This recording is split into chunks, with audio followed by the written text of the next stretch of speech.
Let's move on.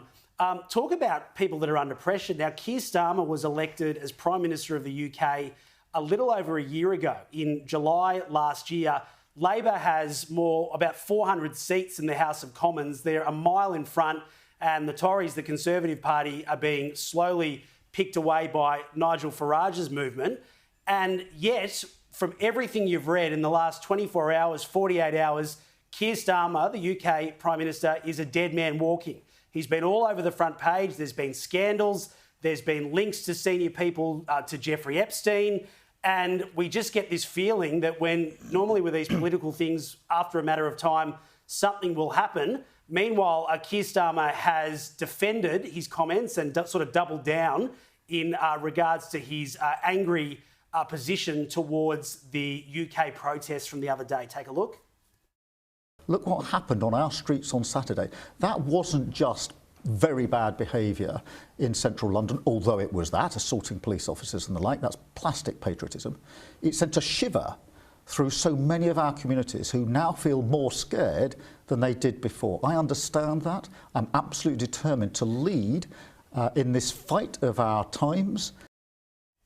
Yeah, so it's a fascinating situation. And look, normally with these things, as we say, once the stories start, it's very, very hard for someone like Keir Starmer to hold on. But also he's being tone deaf on the issue here, which is record illegal migration, which is why people are so angry. What planet is this bloke cooking on? Like, get with the program, Cobber. You're about to lose your job, probably, because, 14 months in, your government has just been a total disaster. You have huge numbers of Britons marching through London saying something has to give here. You come out and say, we're not going to surrender the flag to these people. And then you double down again and say it's plastic patriotism and people are scared. What? They're scared of seeing people wave their national flag? If that's what they're scared of, mate, you are running the wrong country.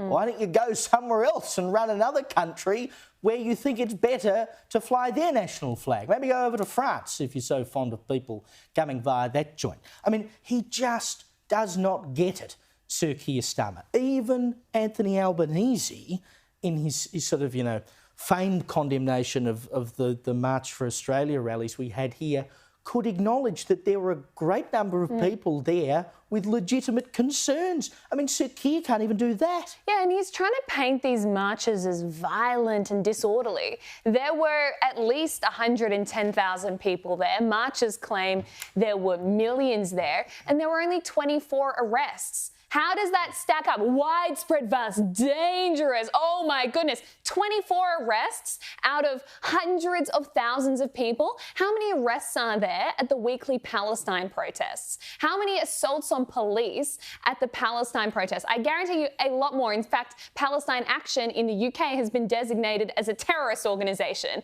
On the other hand, you just have some patriotic Brits marching with their national flag. He is living in La La Land, but for him to go from winning a record majority in the House to now being on the ropes and his own backbenchers saying he's not going to make it till Christmas, this has to be one of the most disastrous prime ministerships in the history of the UK. I mean, if a bloke is running your country and he says it is scary for you to wave your national flag, you've got to get rid of that guy. These people are enemies with him. Well, just in general, if you were any sort of a leader, and let's take the fringe radical elements out of this, you'd be looking at something like this and saying, hey guys, what do we make of what we saw at the weekend? There's a lot of people that are really angry. What are the key issues? What's going wrong? And let's acknowledge them and vow to fix it. That sort of language is going to encourage people to protest twice as hard. Exactly. In twice as many numbers, double the size next week. So, I mean, it's just clueless. The only safe face he's got is that there's a major meeting with the President Donald Trump that's coming up with the royal family. That's it. Let's talk about, the only man who's potentially less popular in the United Kingdom than Sir Keir. That would be Prince Harry. He has done an interview with The Guardian, and of course he's just been over in the UK and he's met with the King, his father, who he's not spoken to for quite some time. And he's been asked by the Guardian about whether perhaps, he's getting a bit unhappy over in the United States with Meghan. Do you perhaps want to come back to the UK? Is that why you're trying to renew relations with your father? And he says, no way. He says, I think parts of the British press want to believe that I am miserable, but I am not. I am very happy with who I am, and I like the life that I live. It is only in certain elements of the press where you see this talk about me being down or saying I'm not smiling. This comes from people who think they know what I am thinking and how I am feeling. They are wrong.